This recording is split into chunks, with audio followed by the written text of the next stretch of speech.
Well, as we're hearing in the news this morning, Ottawa police have laid charges in connection to the Boxing Day shooting at Tanger Outlet Mall in Canada.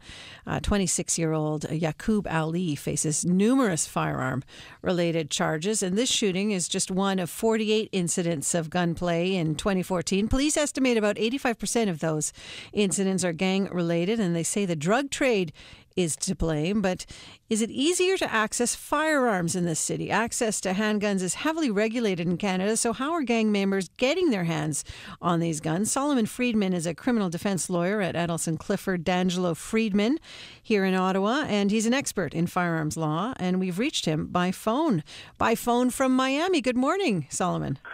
Good morning, Amanda. How are you? Very well. I just want to start with the news. So they've made this arrest of Yaqub Ali, and there are 11 charges. I just want to give you a sense of some of the charges. Criminal Code 86, Criminal Code 87, 88, 90, 91. These are use, handle, and storage of firearm, pointing a firearm, possession of a firearm, etc., dangerous to the public peace, carrying a concealed weapon, possession, restricted or prohibited firearm without holding a license and registration certificate, possession of a restricted or prohibited firearm knowingly not holding a license, etc., possession of a loaded regulated firearm, etc., etc. And only at the bottom of the list we have a common nuisance, endanger lives or public safety, discharge of a firearm with intent to wound, endanger life or prevent arrest. So that's just a long list. And what that tells you, I think, is just how carefully regulated and closely regulated guns are in Canada. That, the illegal possession, the vast majority of those offenses just relate to the illegal possession of the firearm without license or registration. So that in and of itself engages a whole number of charges before you even get to the unlawful use of the gun. Mm-hmm.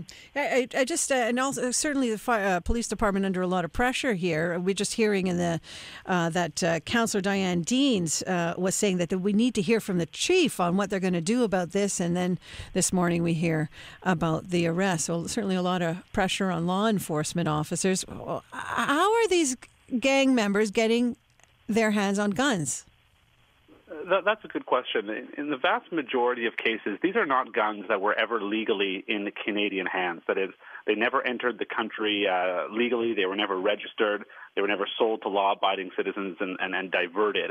These guns are almost exclusively being smuggled in from the United States, where in many cases straw purchasers that are people who buy them, who are legally entitled to own them in the U.S., buy them for the purpose of diverting them to Canada, and then they're smuggled in from outside of the country.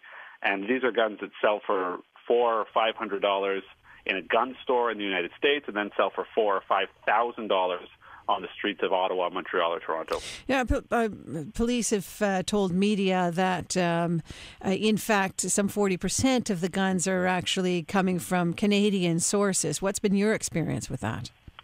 That's an interesting statistic. It was thrown around by the Toronto Police Service a few years ago during their Summer of the Gun, when there were many high-profile shootings. I personally have never seen the statistical evidence to back that up. I would very much like to.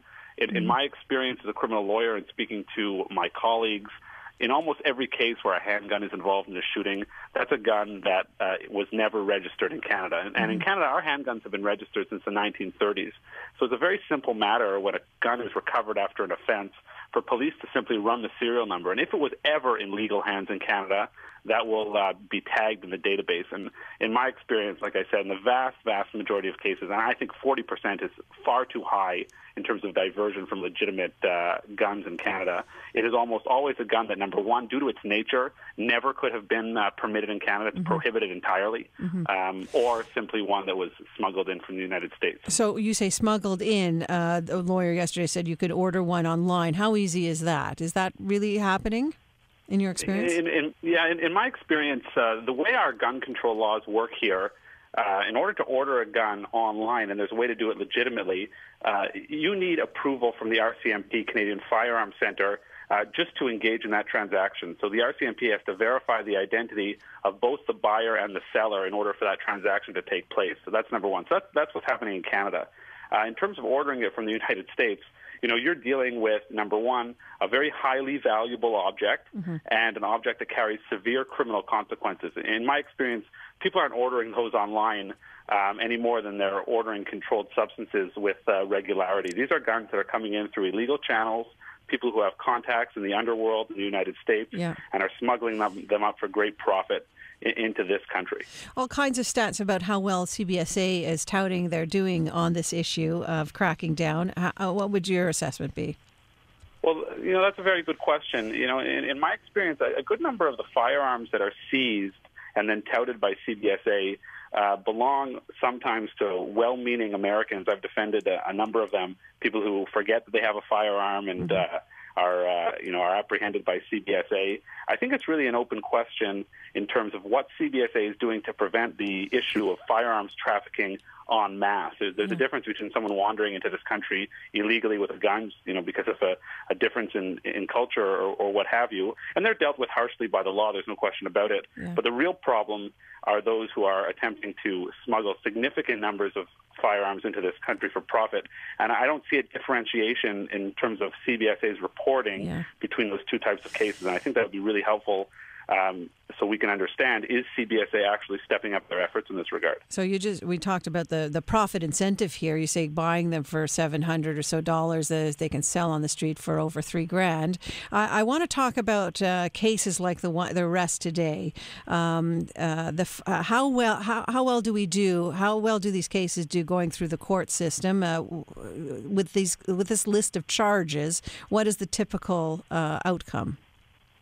Well, that's a good question. In our system, we're privileged to live in a country where if the Crown proves their case only beyond a reasonable doubt, then, they can secure a conviction. And when they do secure a conviction, the penalties are extremely harsh. There's a mandatory minimum sentence of 3 years in prison for the first offense of possessing a loaded firearm. And these are cases that the courts take very seriously. As a public safety issue, that's expected. But, it's premature at this point to speculate on potential sanction before someone has even been convicted. Sure. In our system, the Crown bears that burden of proof. It's a heavy burden of proof. And, So why don't we talk about the conviction rate then instead? How well, what's that like? That's a good question. Those are statistics that, to my knowledge, have not been published, whether or not the Crowns are more likely to secure convictions in cases like this.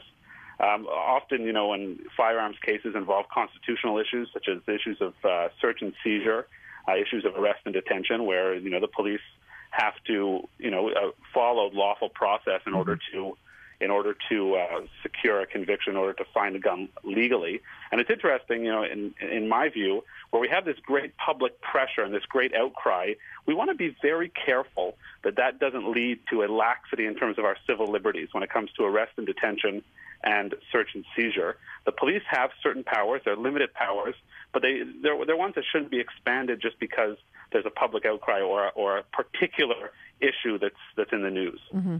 Is a crackdown on guns then perhaps more severe gun laws, etc.? Is this the way to go to fight gang violence in the city of Ottawa?